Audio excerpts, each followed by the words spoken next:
On Thursday, December 29, 2011, Samoa and Tokelau stepped west into the future across the international dateline. Skipping December 30th, the next day was declared to be December 31st, 2011. The move was purely for economic convenience. Samoa has close trading ties with Australia, New Zealand, and China. Being 1 day behind their closest neighbors cut 2 days, Monday and Friday, from each work week. While most Samoans welcome the change, the skipped-over date presents serious challenges to Christians who conscientiously believe the week has cycled without interruption since creation, and they need to worship on a specific day of the week. When it is important to worship on a precise day, deleting 1 day from the calendar can have weighty consequences. The fact is, the international date line is a relatively recent man-made invention. It zigzags its way down the Pacific Ocean and has changed several times over the years. The international date line is the imaginary line on the Earth that separates 2 consecutive calendar days. The date in the Eastern Hemisphere, to the left of the line, is always 1 day ahead of the date in the Western Hemisphere. It has been recognized as a matter of convenience and has no force in international law. Without the international date line, travelers going westward would discover when they returned home 1 day more than they thought had passed, even though they had kept careful tally of the days they were away. This happened to Magellan's crew after the first circumnavigation of the globe. Likewise, a person traveling eastward would find 1 fewer day had elapsed than he had recorded, as happened to Phileas Fogg in Around the World in 80 Days by Jules Verne. The Gregorian calendar in use around the world today is a solar calendar having a continuous weekly cycle. On a solar calendar, the days and years are measured by the sun, but the months and weeks are purely arbitrary, having no link to any movement in nature. This is what necessitates the international dateline. It established a man-made beginning to the day to unite the whole world on 1 Gregorian date. So the international dateline has proven to be a real problem for the inhabitants of Samoa. Because Samoa's date was different from its surrounding neighbors, causing economic problems, they changed the location of the international dateline. The international dateline is an attempt by man to solve a man-made problem, which inevitably occurs on a round Earth when one uses a continuous weekly cycle, not anchored to the heavenly bodies and the rotation of the Earth. However, when one chooses to follow the Creator's luni-solar calendar, Yahuwah, as the arbiter of time, has set the moon to govern the monthly and weekly cycles for specific locations. Yahuwah removes all need of the international dateline, and thus removes all dependence on the Gregorian calendar and man's technology to straighten things out. All one needs is the moon to know when the months and weeks begin. It is widely believed the continuously cycling week in use today has come down uninterrupted from creation via Noah and his sons. The fact this is not true is demonstrated when we consider the various waves of immigration that took place after the flood. When Noah's descendants emigrated from the mountains of Ararat, some moved to the east, others to the west. If a tribe of seventh-day Sabbath-keeping Shemites moved to the east towards the rising sun, Eventually, several years later, they would come to a point halfway around the world. Being Sabbath keepers, they would have kept very careful track of time. Let us say, just for this example, they had used a continuous weekly cycle, as the world does today. Due to the rotation of the earth and the fact they move towards the rising sun, once they reached the far side of the world, they would be 12 hours ahead of their original starting point at Ararat. Now consider that a tribe of seventh-day Sabbath-keeping Japhethites also moved from Ararat. This tribe, however, moved to the west, following the setting sun. Being Sabbath keepers, they also would have kept a careful track of time. Again, for the sake of illustration, let us say they too used continuously cycling weeks. A few years later, upon arriving at the same point on the other side of the world occupied by the tribe of Shemites, who moved east, the tribe of Japhethites, who moved west, would be 12 hours behind the time at Ararat. The two tribes, one having gone east, the other west, would discover they were a full 24 hours apart.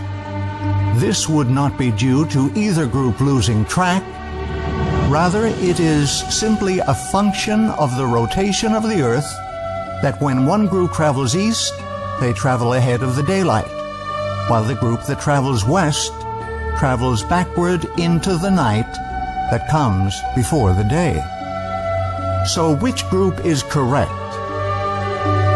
The answer is, if they had been using a continuous weekly cycle, they would both be correct, which is not possible. And herein lies the crux of the problem. This conundrum actually proves the ideology of continuously cycling weeks from the days of creation to be absolutely false. As people spread out and populated the world in the centuries following the flood, they took with them the method of timekeeping used by Adam and his descendants, which was brought down through the flood by Noah and his sons. This method of timekeeping, established by Yahuwah at creation, was the luni-solar calendar. Unlike the solar Gregorian calendar, which uses only the sun for marking time in days and years, the luni-solar calendar uses both the sun and the moon for time calculation. Like the solar Gregorian calendar, the luni-solar biblical calendar uses the sun to measure days and years. Unlike the solar calendar, however, the luni-solar calendar uses the moon for regulating months. This, in turn, keeps track of the 7-day weeks because the weekly cycle restarts with each new moon. The result is, if two tribes moved away from Ararat, one to the east, the other to the west, and encountered each other a few years later on the other side of the world, they would both be 12 hours different from their original starting point at Ararat, but they would not be 24 hours apart from each other. As each tribe moved, they would keep track of time by watching the moon.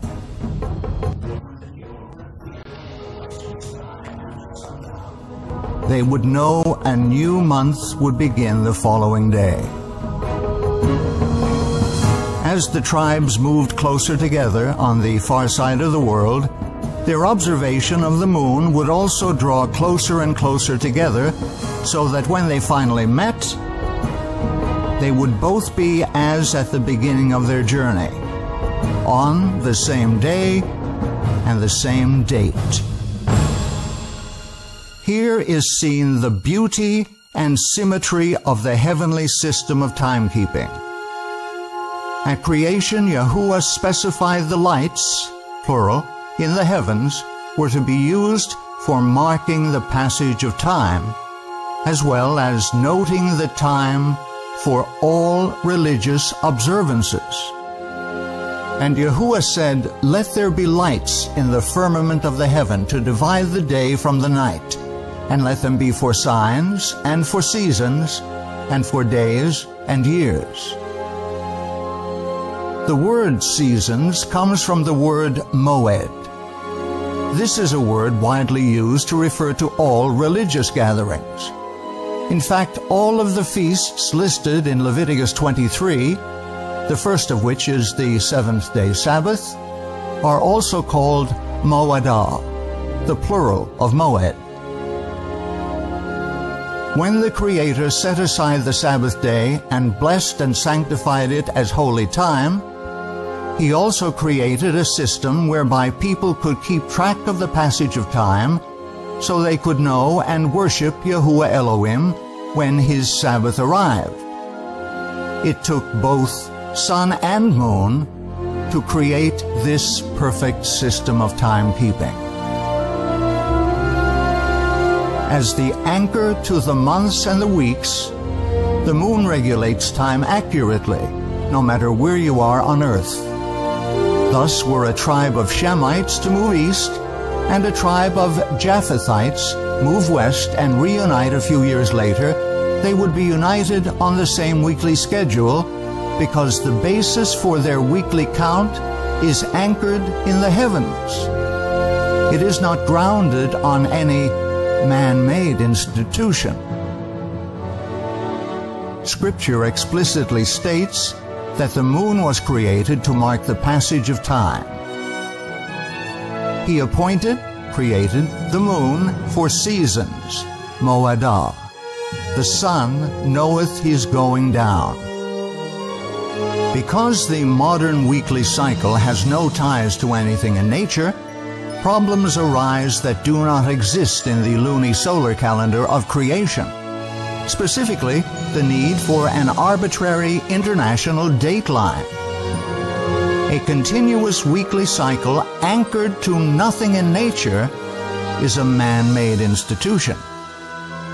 The international dateline is simply a man-made solution to a man-made problem. On the counterfeit pagan papal calendar, months are arbitrary and dates have an artificial starting point at the international dateline, itself arbitrary and movable. Only on the biblical calendar are months and dates anchored to the lights in the heavens, which were given by Yahuwah for the express purpose of regulating time. Yahuwah's calendar, using the combined action of the sun and the moon for marking the passage of days, weeks, months, and years, will stand forever. It forms an integral part of the very structure of the heavens. It can be witnessed and used by everyone on earth, and accurately regulates time and holy days. It shall be established forever, like the moon, even like the faithful witness in the sky. With all of this in mind, which calendar will you use to find the correct dates to worship? Man's, the Gregorian calendar, or Yahuwah's, the luni-solar calendar?